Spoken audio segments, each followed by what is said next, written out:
So we've now connected Redux to our app, and we've defined this dummy data over here on our initial state inside the root reducer. And then we're grabbing that store state inside this component, the card.js, and passing it down into our component. And also, we're performing an action on it. We can delete the card. So all of this is working just dandy, and we're still using dummy data. But generally, in a React application, we are generally fetching data from an outside API or a real database. So how and where can we do that exactly? So let's just have a little think about this. And what if we try to do this inside the reducer? Before we return this state somewhere up here, we go out and retrieve the data from an API to update the state. Yeah, okay, so it's a good thought, but actually it's not going to work because these tasks go out and communicate with an API, and that's going to take some time. By the time they've completed and returned its response, the state has already been returned right here. Okay, so that's why it's not going to work. So we need somewhere else to go out and grab that data externally. So what about the component itself inside the card component? So in this case, we could use a lifecycle method. When the component is created, we could go out and grab the data, and then we could dispatch an action, which is taken in the reducer to update the state. Maybe we can do that, but we don't really have a true separation of concerns. So ideally, we'd like to keep anything with data manipulation outside of the component, right? So there's got to be another way we can do this.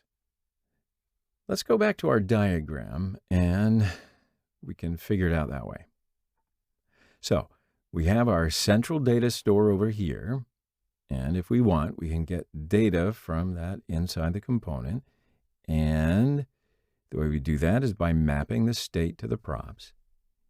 And we've already done this, right, a couple of videos ago.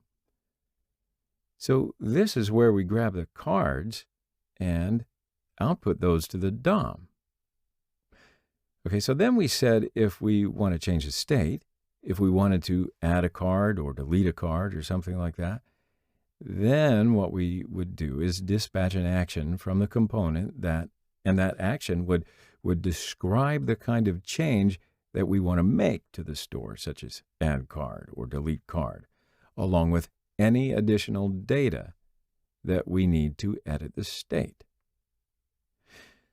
Then the additional payload is passed into the reducer, and then the reducer is the thing that actually updates the state. All right. But I can hear you saying, I know this. That's the basics of Redux. But what we're talking about here is how to go out and grab data externally. Because now all we're doing is grabbing data from the central store and grabbing the dummy data and drag that into our application. But actually, we want to go out and grab some data from an external source, such as a JSON placeholder API. So where do we do that? Okay, so we already know that we don't want to do it from the component, and we know that we can't do it inside the reducer. So there is one section that remains over here where we may be able to do it. So this section over here between dispatching and action and the reducer. So wouldn't it be nice if we could dispatch an action, then have some asynchronous code run here? So we can grab some data and then continue with the dispatch, and then we pass it to the reducer to carry on as normal in order to update the state. Sound like a good idea? Because that's what we're going to be doing. All right, but to do it, we will need to use some Redux middleware called Redux Thunk. Right, that's why this video is called Thunk. So middleware is just code that runs between these 2 points right here. And that's what we're going to be doing now. We'll be running some code over here. So what Redux Thunk will allow us to do is perform asynchronous tasks inside of our action creators.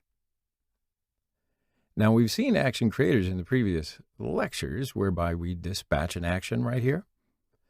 Now, Redux Thunk right here will allow us not to return an action creator, but to return a function. Then, inside that function, we can pause the dispatch, just put it on hold for a second, then we can perform an asynchronous request, like go out to an API, grab data, and then what we do is resume the dispatch and pass it to the reducer. So once this asynchronous request has been completed, the component will still dispatch an action as normal and call an action creator as normal, but inside the action creator, that's where we'll halt the process. So we return a function instead of an object, unlike what we did normally. And then we go out and grab data, then resume the dispatch, and pass it to the reducer of the action.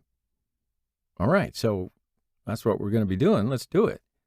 However, we're going to be using Redux Thunk to halt this dispatch right here to allow us to go out and grab some data from an outside API. And that's what we're going to be doing in the next video, okay? So I'm sure that you understand the idea behind it. So we'll pause it right here, and I'll see you in the next video.